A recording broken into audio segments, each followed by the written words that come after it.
Welcome back to Star Narratives, the podcast. This is accessible and relatable astrology that teaches you how to support your emotional health using the wisdom of the zodiac. I'm your host, Natha Campanella. Hello and welcome back. I'm Natha. We are still talking about the sign Sagittarius. And, Sagittarius, I talked about it in my last episode. Sagittarius is the part of us that continually seeks wisdom and is always looking to expand the mind and expand the experience and to see things through the lens of a perspective that is different. Today, I have a very Sagittarian guest. I have worked with her both as a client and I was a guest on her podcast. I am talking today to Lisa Betts-LaCroix. She is the host of SuperPower U Podcast, and she is also so many things. She is a speaker, a writer, obviously a podcaster, a dance performer, and an outspoken advocate for empowered living, learning, and aging. I have a really fun conversation with her as we talk about what it means to really embrace where we are and the journey that getting to where we're able to do that really entails. And it is a beautiful journey that is one that we're all on, whether we want to be or not. We are all aging every single day, getting a little bit older, and hopefully getting a little bit wiser. And that is one of the big pieces of the Sagittarian archetype. It's about cultivating wisdom. And we talk a lot about this interplay of teacher and student and how we're never really sure where one role begins and the other role ends. And so we get into this, and it's my hope that in listening to this conversation that you get some insight into your Sagittarian side. Sagittarius is in our chart everywhere. Everyone has it. Some of us have an emphasis. Some of us really understand it inherently. And some of us are having to learn what it means to really seek out that sense of adventure and educate ourselves and how to make meaning with our lives. So I hope that you enjoy this interview. And if you want to work with Lisa, I have the ways to get in touch with her in the show notes. And of course, if you're interested in getting an astrology reading of your own to explore this Sagittarian Jupiter archetype, you can find my website, nathacampanella.com, in the show notes too. And I think that is it. Let's get started. Hi, Lisa. Hi, how are you? It's so good to be back with you. I know. I was thinking we got to do an interview for your podcast last time, and we got to do a reading together. So this is our third time talking. And I know. I'm excited to have you here because we are going to talk about Sagittarius today. And one of the reasons why I invited you on for this episode is because we are in Sagittarius season. And I really wanted to talk to somebody that was really like embodying the Sagittarian archetype it's like when I look at your website, you do so many things. And Sagittarius, Sagittarius is really the archetype of somebody that is adventurous and inspiring and courageous, and somebody that is really interested in learning so that they can eventually teach. And I really see that coming through so strongly on your site. So I want to stop, and I just want to, ask you to tell us a little bit about who you are. And well, before I do, can I just say, oh my gosh, that is sounds so much like me, which is super interesting because I don't know, as you know, all that much about astrology, but I've very highly identified with my Aquarius sun sign, which is I'm super interested to learn more just through talking, because all of those things that you mentioned are absolutely me, but there's so much of what I associate to Aquarius that is also me. So this is the richness of astrology, I guess.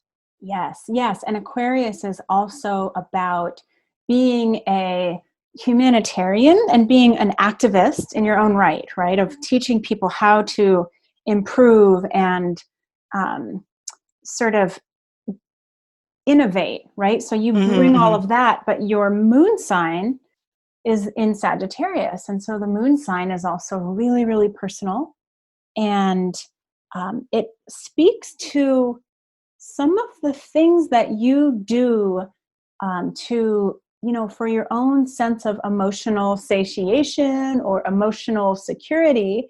And so when we're talking about the Sagittarius archetype, these things, they're appealing to your sun as well, which is about your sense of self. But I would guess, and you'll have to tell me if this is right, that a lot of the things that you're doing, the adventurous performing and teaching and advocating that you're doing, is also, partially because it feels so good to you. It's like, yes, it's your service to the world, but it's also a way of filling up your cup, so to speak. So tell me a little bit about whether that resonates and what it means to you. That's totally resonates so deeply. And in fact, as you say that piece about that it feels good to me and it's in service of the world, it reminds me of one of my favorite quotes from one of my recent podcast guests, Josh Witten. And in our conversation, he said that there is a time, I can't remember the exact quote, so I'm paraphrasing, but the idea is that there's a time with self-awareness when let me see if I can think about it. There's a time with self-awareness when feeling good and serving the world converge and they become the same thing. And where hedonism and altruism kind of converge and they're one and the same. And so I absolutely relate to that. And it's taken me a while to get there. And in fact, I was a performer. I was a film and television actor until I was 30. So from when I was I was an actor from the time I was a teen, and then I worked in film and TV, and I stopped when I was about 31 and I had my son. And then I took a complete break from any kind of performing for many years, 15 years probably. And I kind of saw it as being my past. It was kind of, that's something from my ancient history, and I used to be a performer and an actor, and I didn't really recognize until through a couple of different pathways. I started performing first in a mom's homeschool band as a singer, and then I found ballroom dance, and I started performing and competing as a ballroom dancer. And that I remembered myself, that I remembered how essential that aspect of learning and growing, that I used and do use my own personal growth path of how do I show up? How do I perform? How do I master the mental game of being a competitor and being a performer? Why do I show up? How do I combat the sense that, this is all about you, this is all about ego, when really that's not what it's about. It's about how do I show up? How do I practice being a performer and being a communicator and being a speaker in a way that is in service of something else? And so what you said just absolutely hits me to the core, and it's been an unfolding and a remembering that this is who I am. So that's a little bit. I mean, I could go on and on about all kinds of other things that I'm thinking about and doing, because like you said, I have a million different interests and ideas and skills and loves. So I'll just pause there. Yeah, well, so what I really liked about what you said, I love how the astrology shows up in our lives, even when we are not necessarily aware of it. Because that last paragraph was like, I could write it down and verbatim put it in an astrology book for, descriptions of Sagittarius, because it is about, you said that you were remembering yourself, right? Of like, this is it. And Sagittarius is about seeking meaning. And we all have Sagittarius in our chart somewhere, but it is about the places where we have these big questions, these, why? What is this about? I'm wanting to understand. And, it sounds like you've spent the last several years really like being in that place of, looking at sort of the meaning of these things and how they show up in your life and what they mean. And also sort of um, using your insights as a way of educating yourself. Yeah. And then, of course, taking what you're learning and teaching other people. So Mm-hmm. tell us a little bit about, and I know that you are doing many things, but what really has your attention now in terms of, what are you teaching people? What are you bringing into the world as a teacher, as somebody that is, um, you know, uh, full of wisdom? Yeah. Well, before I do that, I'll say that it's not just the last few years that it's been that actually has been the tone of my entire life. And it got deeper when I was about 19, and when I identify kind of my own personal growth really deepening. But I've always kind of been a seeker, and a seeker of meaning, and a questioner. Even when I was a child and a teenager, what's this about, and why are we here, and what am I doing, and who am I? My dad used to call it navel gazing. But that's always been a part of who I am. And at certain points in my life, I didn't understand it, and I certainly didn't appreciate it or recognize it or embrace it. I always kind of thought it was a little self just a little too introspective, or too serious, or too earnest, or too all those things we do to ourselves, right? Right. So yeah, that's definitely central to my life.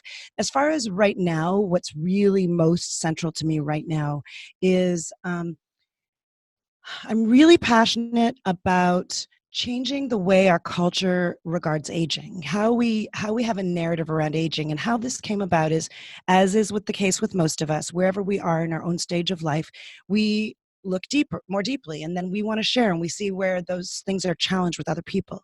So I'm 54, and I spent about 20 years homeschooling and raising my kids primarily, and building communities, and putting my skill sets and my love and my passion to things that were surrounding supporting my family, and supporting my kids, and supporting their education, and supporting my husband's career.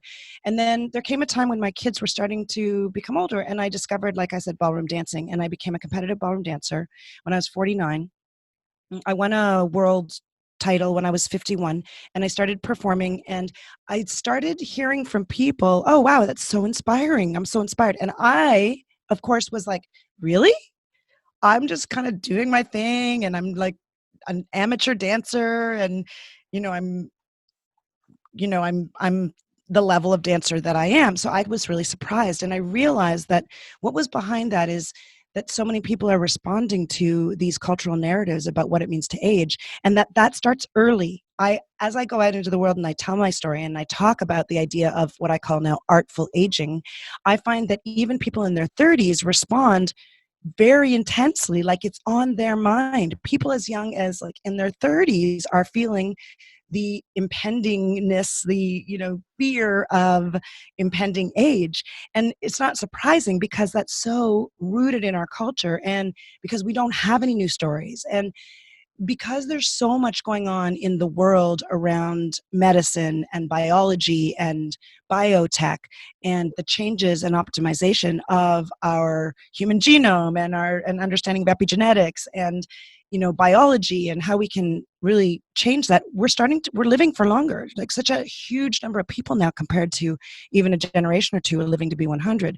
So I'm going on into my whole story, so I'll take a breath and a pause in a second. But there's this piece that is, we have these old stories where life ends at 65 or whatever in the past. Now, when we're hitting 50, especially for women, I think 50 is a magic spot where we're just beginning this second half of our life that can be some of the richest and most contributive and most powerful, and even embodied and sexy and engaged and alive and enlivened parts of our life. And this is all new. We're writing new stories about that right now, but it's really up big time. So that's what I'm most passionate about right now. Oh, I love it. It's so interesting because astrologically, 50 is such a powerful time. And I did a podcast episode on this with Lori Massacott, where we talked about the Chiron return, which is what we all have at 50. Yeah. And I learned about that from you in one of my conversations with you, I oh think, yeah. because I was talking about seeing how Saturn return showed up in my life. And I don't know anything about astrology. I just know that as a metaphor, And then I think you told me about Chiron being the sort of the bookend, isn't it, of the Yeah, Saturn return? well, what Chiron return means, and we all do this like around 50, is it's this stepping over the threshold into being the wise elder. And Nice. so and it's so funny, my husband and I were just having this conversation about how with every new decade, we think we know it all. And, Yeah, it's like, true. and then we still don't know it all. And then we still don't know it all, but there's some sort of magic that happens, at least from what I see. And some of this is related to just the astrology and the work that we do. But there's something when you hit in your 40th decade or in your fourth decade, so in your 40s, where you still don't know it all, but at least you're aware that you don't know it all. And then I think there's Absolutely. like when you cross this threshold into your 50s is when you really, of course you still don't know it all, but yet suddenly like the world opens up into this richness, this wealth of wisdom and information and groundedness. And we have not culturally given that the credit and the really the honor that it deserves. And it sounds like that's part of what you're really doing right now is changing Yes. the perspective, which is Sagittarius, by the way, and bringing this sense of richness and honor and kind of showing people, sort of opening people's eyes to what exists that has not really been seen. Absolutely. So that's absolutely true. And I feel it and I know it. And my model has 4 pillars to it. And the idea of showing up and understanding and being a model for and retelling those stories is one of them. I call that one rebranding. So rebranding the stories around aging. And it's also very interconnected with one of the other pillars, which is reinventing, which means constantly be in learning, because that's one of the ways that we are artfully aging, is if we're consistently changing and we're not getting stuck and we're seeing and recognizing that we don't know all the answers, but that we can keep on learning from people younger and from people older and from our own teaching. And so those are 2 of the pillars. But the other one of the third pillars is optimization, and that means making the most of all that we have in this period of time once we've crossed the threshold, which I love.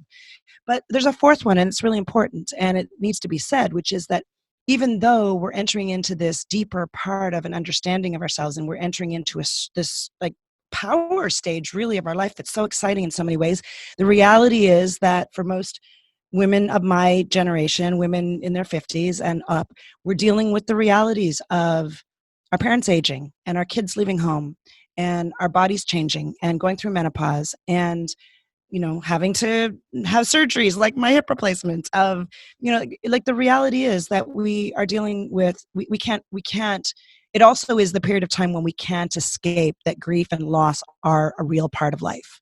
And so I think that also needs to be recognized. And maybe it's even part of what makes the rebranding and the reinventing and the optimization stronger, is that we know that this is part of our journey.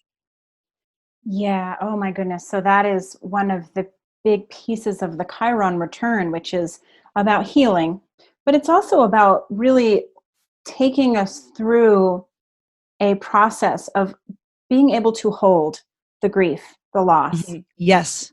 and really teaching us that it doesn't always feel good, but that we can, this is to quote, I can't remember who originally said this, maybe um, Glennon McDoyle. Glennon Doyle, Yeah, yeah. but we can do hard things. And Yeah. part of that is like, really knowing that is there, and that's a part of it, but that's not all of it. And yeah, as you were talking, I was remembering when I was in my late 30s, Mm-hmm. I was watching, I think it was one of the Real Housewives of Beverly Hills or whatever. And one of the women was about to turn 40. And to hear her talk about it, she was dreading it. She felt awful about it. She felt like her life was over. And I remember watching it and feeling also scared. oh my God, I can't believe I have to turn 40 in a few years. This is terrifying and my Right. life will be over. But Yes. obviously, fast forward, it's been several years since then, and I have passed that mark, and I realize what was on the other side. But then talking to you, and here you are, like the opposite end of the spectrum of just, instead of being in this, this is fearful, this is what we don't want, here you are saying, oh, but there are treasures here. Yeah. Yeah. I And I think love the that. metaphor has been used so many times. I've heard it recently, and I don't know if that's just because, whenever you're thinking about something, you see it everywhere. It's one of my Mm-hmm. favorite ones, which is the idea that I forget what it's called, but the Japanese have a pottery process when a pot is cracked and they fill the cracks with gold. And it's a particular type of pottery approach. And it's beautiful. The pottery is beautiful. But I think that's such a great metaphor for when something cracks and you fill the whole, you fill the cracks with gold and you have something more beautiful. And I think that it's true, as you basically just referenced, that when you get to be in your 50s, I think this has at least been my experience because I didn't have a lot of grief and loss in any deep way before I was in my 50s. And that's not necessarily always the case for people, but it's the decade when you start to get to the point where if you've outrun it until that point, you're probably not going to outrun it for longer. It's going to catch you, and that was the case for me. And I think that there's definitely something through by the fact that you get forced through it. You have no choice but to go through it, that yes, you get the gifts. I mean, and I guess not everybody does, hopefully with the right attitude. I think it's somewhat inevitable that if you stick with it and you stay with it and you stay open and you stay tuned in and aware and, with your eyes open and your heart open, that you're going to get to the place where you realize, wow, there's a lot of gifts. And in my opinion, that usually has to do with community and connection and relationships. And it's hard for me to imagine anybody getting through to the other side of the grief and the loss without having connections and community. Yeah. So, when we're talking about this archetype of Sagittarius, in order Mm-hmm. to become the teacher, we have to first walk the path of the student. And so I'm curious, in this development of this beautiful work that you're doing of rebranding aging. What was the turning point? What was it? Was it having to work through the grief and the loss that made you decide, or kind of see the vision for this, really valuable piece of work that you could contribute to the world? Or how did you get to where you decided, yes, this is it. I'm the teacher for this work, and I'm going to move forward and put it out into the world? Well, first of all, I'd say that to the idea of the student teacher, Mm-hmm. that I don't experience it myself as being a trajectory that goes from one to the other, like, okay, now I've done all my learning and now I'm going to teach. I don't experience it that way at all. I consider myself to be always a learner. Mm-hmm. I think that my Achilles heel or my challenge is into fully stepping into my knowing and saying, I am a teacher of this. At the same time, I think there's great beauty in being in embracing the two together, in knowing that as you're learning, you're teaching, and as you're teaching, you're learning. It's kind of like in dance, you're following and you're leading, and who knows which one's happening first, and which one's impacting. Like, is leading really leading, or is the leader kind of following the follower in some level, and so on. So I would say that that's a really interesting query for me, is that the more I step into teaching and the more I get clear on what I know and what my experience and my work in the world has taught me, and brings me to a place where I can actually share in a way that's meaningful, that I can be excited about contribution, that there's still always a part of me that's maybe the human part that's like, oh, I don't know, I don't know enough yet. I just like feel it's important for me, at least me, maybe it's true for everyone, to acknowledge that that's always there. At the same time, like I say, there's some beauty to just being open in that way. As far as the circumstances specific that led me, I think, or that was part of the trajectory, I think that when I saw my kids getting older and I realized how engaged I'd been in their lives and I knew that they were going to be leaving soon, I could see that coming. I started to think, wow, I don't want to be that mom who's holding on. I started seeing that part of the dance of parenting is how do you, like Khalil Gibran says, like send them off like like arrows from the bow so that they live their own life, because you can't, live their life, not even in your dreams. And how do I do that when I've been such an engaged parent? And that led me to ballroom dance, which, I tell this story of looking into this ballroom dance studio and seeing these amazing dancers and just being jaw dropped, and then going in and asking about the dances and then walking out and saying, no, no, no, who do you think you are? You're 49 years old. You can't do that kind of dance, and when that happened to me, I realized, wow, if I'm doing that, then imagine how many other people are stopping themselves from doing things that they think they're too old for or too late for. And so that planted a seed. And then not very long after that, my mom died of pancreatic cancer over the course of 3 months, which launched me into pretty deep grief and pretty big loss that, I could tell you, part of the learning, I mean, if I'm going to simplify a whole year and a half of pretty deep grief, the thing I took away from that was that my mom was the person who supported the artists and the performers and the speakers in our family. She was the quiet person behind the scenes who created all the stability in certain ways. And I realized that if I don't use that gift, then I haven't honored the legacy that she's left me. And that if ever I'm going to do something and stand up and bring what I have to bear in a bigger way, in a much, much bigger way, the time's now. And so that really was a big influencer on my creating my podcast and on getting on stages and speaking and on just showing up in the world differently.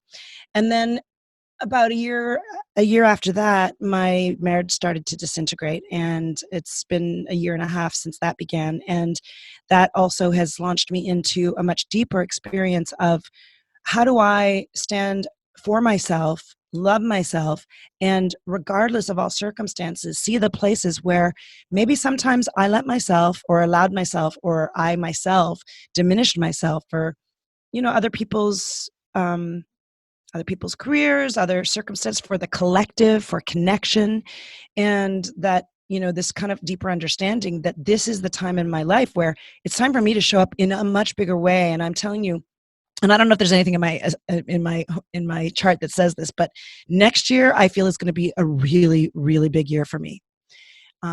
So because it's been all these things leading up to this deeper understanding of what I'm here for, why I want to show up, what I have to share, what I have to teach, and what kind of difference I want to make in the world for other people to really claim their mastery and their wisdom and, all the richness that is possible in the second half of life. Oh, thank you. A few things that really struck me is that this idea that you talked about of not really knowing where the student ends and the teacher begins, or vice versa. Mm-hmm. It seems like it is very connected to our children and our parents and our relationship to really the world in general, where we're all here to learn from and to teach.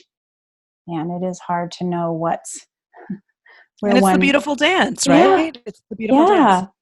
Yeah. And you use this very Sagittarius analogy, which I loved, which was arrows from the bow, because the Sagittarian within all of us is we are the arrow. So we are being shot from the bow and we're headed in a direction. And we don't necessarily know where we're headed, but we know that we're headed somewhere and it's going to be an adventure, and we don't know what it's going to bring us. And so it just struck me that this is all so relevant. And I do think that, 2020 is going to be a huge year for all of us, and certainly for you, because we have this energetic thing happening astrologically where the old way of doing things, the places where we have become stuck and stagnant and comfortable, right? We can Yeah. sort of fit ourselves into tiny little boxes. And even though they're constrictive, we know the boxes, and so we stay there. But there's this energy of transformation, of having to, break out of the box, essentially. Yeah.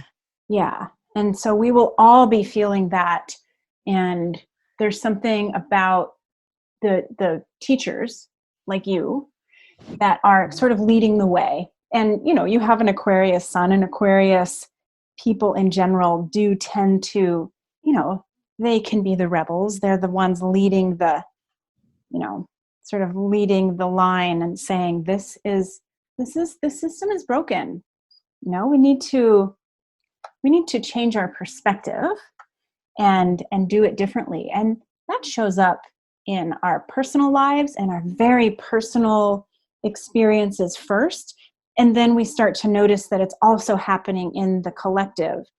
Mm-hmm. My guess is that with this work that you're doing, that you are meeting and coming into contact with many, many people who are taking a sigh of relief.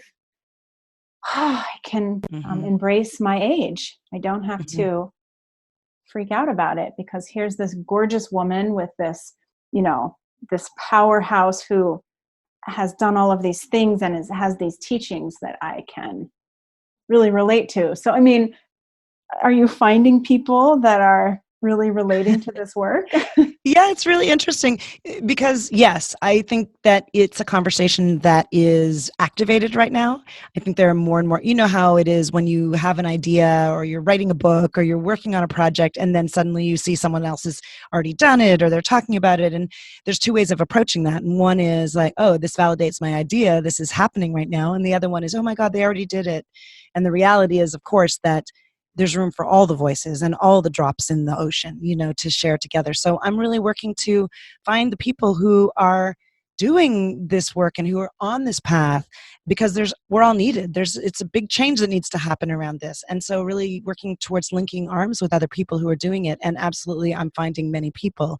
It's an idea that is pretty ripe, and partly that's just generational, like the age of the baby boomers, how many people are becoming older, how that's converging with the changes and the developments in biotechnology and in medicine.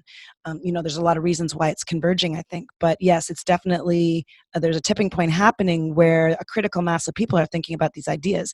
And I definitely do find that in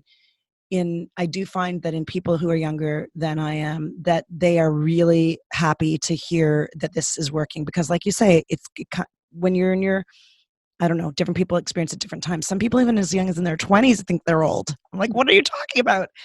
Or I know a beautiful woman in her late 30s who will not tell you how old she is. So I definitely find that people who are younger also are pretty enthusiastic and excited about the fact that there's those of us who are sort of forging the way to say, hey, let's do this differently. It doesn't have to be that old way, Yeah. Yeah. So, the word that keeps coming to my mind is role model. But I know sometimes when you tell somebody, oh, you're such a role model, they think, oh, well, I don't see myself as that. But do you see yourself as a role model? That's interesting. That's a really interesting question. Yeah, I kind of actually do. And I think that's pretty new. Mm-hmm. I didn't really see it so clearly. I mean, like, if you might remember from my show, when I talk with people about their superpowers, I say that when people have a strength, they don't necessarily see it because it comes naturally to them. And sometimes it takes other people reflecting it back to you to really recognize, oh, I have something here that can be useful to other people. And so I think that would be true, that I think as I've heard that reflected from, and pretty amazing people that I hear reflected from, I'm the people that reflect, wow, okay, it gives me a lot of hope, and it gives me a lot of encouragement to keep on going. And I think that sometimes having yourself reflected by other really amazing people is, and they say, I think you're a role model. I love that you're doing the work you're doing. It gives me great hope and great encouragement. For sure, that's nurturing and affirming and supportive to keeping on going. Because like everything with everybody, we all have times and moments where we aren't sure we're doing the right thing or going in the right direction, or that what we're doing is actually useful. So I think any kind of encouragement is really, really powerful. And so I'm grateful for the times that, yes, I'm hearing that what I'm doing is encouraging and heartening for people. Yeah. Yeah, it's interesting. As I look at your chart, one of the things that will be very activated, already is being activated, but will certainly continue to be activated through 2020, is this real warrior energy. And it's a feminine warrior energy. It's about you know taking assessment of where you've been and what you've learned, and of the big picture, and really using all of the information there to move forward. There's a lot of connection. I'm talking about the asteroid Pallas Athena. And That's the one you told me about in my. Is that always in my chart? Because uh-huh, that's the one you talked to me. Yes, that yeah, was a huge one when you did my reading, which must have been a year and a half ago. I think uh-huh, that was the component that kept coming up that I was so intrigued by. It was so meaningful to me. So yeah, sorry to interrupt you, but say yes. more. No, no, I'm no. really excited So about that one. yeah, so we all have Pallas Athena in our chart, and she represents um, the feminine warrior, right? Which is that part of us that is so strong. I imagine like the part of us that is a tree, that we grow roots into the ground, and there are parts of us that are still very vulnerable. We have these leaves, and we're vulnerable to the elements, but we have this connection, this strength that is inherently ours.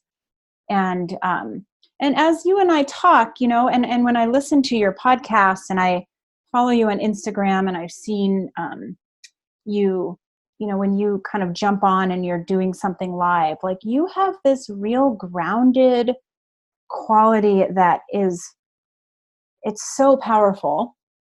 And there, with that Saturn Pluto conjunction that I was talking about, it's happening right on your Pallas Athena. So the asteroid is being very, very activated. And there's somehow this call to action for you of really even getting deeper with that power, that ability to stand strong, and then presumably to, other people that watch you and listen to you and work with you, to kind of teach them how to access that power within themselves. And you said SuperPower, and that's the name of your podcast. And it's like, oh, of course, Pallas Athena is happening. So what does that mean to you? Oh my gosh, I can't even believe you said that, because it's so completely exactly what's up. But before I say a little bit more about that, is there one general idea that Pallas Athena represents? Is it like recreation or is there one general idea? So it's a pretty big archetype, but a lot of it has to do with breaking glass ceilings. So culturally, women have not been seen as the most powerful. And in order to be powerful, one must sort of act like a man, right? And oh my God, I cannot. I'm so excited. Yeah, and so Pallas Athena teaches us that we are powerful, and that we can break that proverbial glass ceiling without necessarily having to act like a man. We are not having to be hardened or, sort of offensive or aggressive in sort of what is known as some of the typical male characteristics. So I'll let you say what you're going to say. Yeah. So just trying to draw a bunch of threads together, because there are a number here. If I recall correctly, when you did the reading with me, it was right around the time that my marriage was starting to unravel. Mm-hmm. And Pallas Athena showed up. And when I left that session, I took away this sense that I am breaking through something that's coming in response to this particular time in my life right now, where my marriage is ending. All the structures that were in place for 20 years are falling apart, and there's something bigger for me to like break through from this. And where I'm at with that now, and how that fits into what you just said, is exactly where that's led me to, is to a deeper reclaiming of my past history as a performer, my past history as a speaker, my voice, the deeper understanding that I have gleaned through many, many years, but have not always lived into fully and have not always stepped into fully. So when you reflect back that you have the sense of when I do lives or when I talk, when I speak, that I come from a grounded place, that's first of all really appreciated because, especially with social media, sometimes you don't even know if anybody's watching you, right? The same thing with podcasts. So it's really appreciated, but it also feels very deeply true. And I feel that where I'm at right now, and I'm really on the precipice of having gathered all my resources over the last year and a half to now be setting the foundations for next year being a year where I fully embrace that power. I share the truth of the possibility of bringing our voices with other people so that collectively we can break through a lot of ceilings, a lot of glass ceilings, to really embody a divine feminine and the power of a divine feminine that really is rising up in a way that hasn't actually been seen before. And I feel like I have a place in that conversation and in that journey and in that sort of evolution, collective evolution. And I feel like, especially when I think back to a year and a half ago when we had that initial conversation, that wasn't recorded except for me because it was just you showing me how astrology works. But that now I reflect back on that year and a half since then, and wow, it really is. What you said is exactly where I feel I'm at right now. Yeah, when we talked a year and a half ago, so Pluto, which is the planet of transformation, and we all have Pluto in our charts, and Pluto is always in transit, and Pluto is always pushing us to transform some area of our lives, to bring some sort of awareness. And Pluto is also always showing us the structures that are unstable. And Pluto oftentimes will knock those structures to the ground. And, it can look like a relationship that is starting to crumble. It can look like, really anything. But when we talked a year and a half ago, you had some Pluto transits that were just beginning. Mm-hmm. And now here we are, and Pluto moves so slowly in the sky that they can be year-long or 2-year-long transits. You're finalizing those transits that we talked about. And I love talking to people astrologically when they are at the beginning of a transit and at the end, and this, the power, because I can reflect back to you that, when we talked before, you weren't feeling as powerful. No, definitely not. I was fairly like taken down. Like I was pretty much in pieces at that point. Yeah, you didn't know what you were going to do and what it was going to look like. But to listen to you now, it's such a distinct energy shift. And I think that speaking of superpowers, I think that's one of your superpowers is that you have this appeal, right? Where people want to stop and turn and look and listen. And it's great because you have this beautiful message and this empowering information and material that is so beneficial for this divine feminine uprising that's happening. And it is happening. It's been happening for a number of years and it's only building. Yeah. And, what a role, Totally. Well, I also really appreciate that reflection of that I have some power that people tend to, want to be connected with, because we come from such a world, and I certainly do myself personally, where we want to diminish or belittle or, minimize those kind of things. And it's taking me a long time to recognize some aspects of that aspect of power that I have. And even as I'm talking about it right now, I can hear myself kind of making myself smaller in it. But I've had it reflected back to me that is something like a gift that I have, that people want to listen to what I say. And for me to really step into it has been a journey, and I'm just really feeling it. I feel it gathering force, and I feel more clarity about the fact that it's altruistic. And I think that takes us back to where we started at the beginning, is that there's a part of me that can feel like attention is self-serving or egotistical. And it's really in this period of time, in this understanding of the oh gosh, I forgot what the Chiron. Chiron, Mm-hmm. of Chiron, this Chiron understanding that it's also in service of an altruistic greater good. And so, that is the place where I recognize that something that feels good to me, or that I could easily perceive as egotistical or all about me, that if I actually allow it in and recognize it, appreciate it, and use it, it's actually could be used for larger good and for transformation for other people in the world. And that's where I can really get excited. Yeah. And I mean, I think that this is certainly true for me.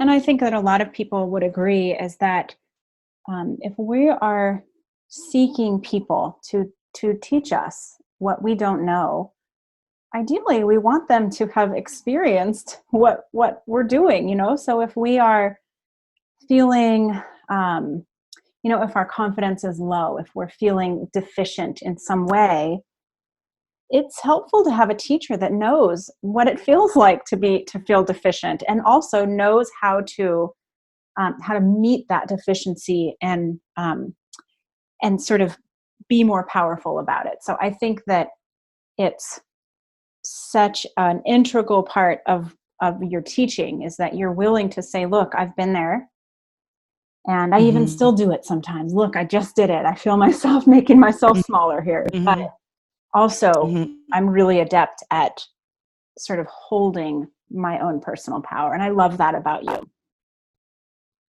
you. Thank you. Yeah. So Lisa, I know that there are many ways to work with you. And so maybe you'll tell us, if people are listening to and resonating, how can they find you, and how can they work with you? Yeah. For the next 6 months or so, I'm going to be continuing doing one-on-one speaking coaching, and I work with all ages.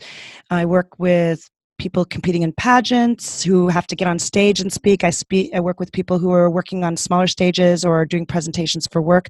But I actually really love working with women over 50 who are coming through a stage in their life where they may have been in service to other people. And part of the practice of speaking out is not necessarily intended for getting on a stage, but also for what would you say about yourself? How do you speak about yourself? What are the words you use? So my original speaking course is called Rock Your Talk, using acting skills to change the world. And it's using acting skills to basically work on some of the technical and emotional aspects of bringing your voice forward. But I'm starting to think of it now as speak for yourself, which means what you say about yourself matters. And so I've kind of done a little tweak on it. So for the next 6 months, I'll still be working with people one-on-one. And then after that, I'm going to have a course, and I probably won't do one-on-one coaching with people, but I'm still available for that. And do you have show notes? Can I give you links? Yep, definitely. Okay. So I'll give you some links. lisabl.com/coaching, I believe, is the link.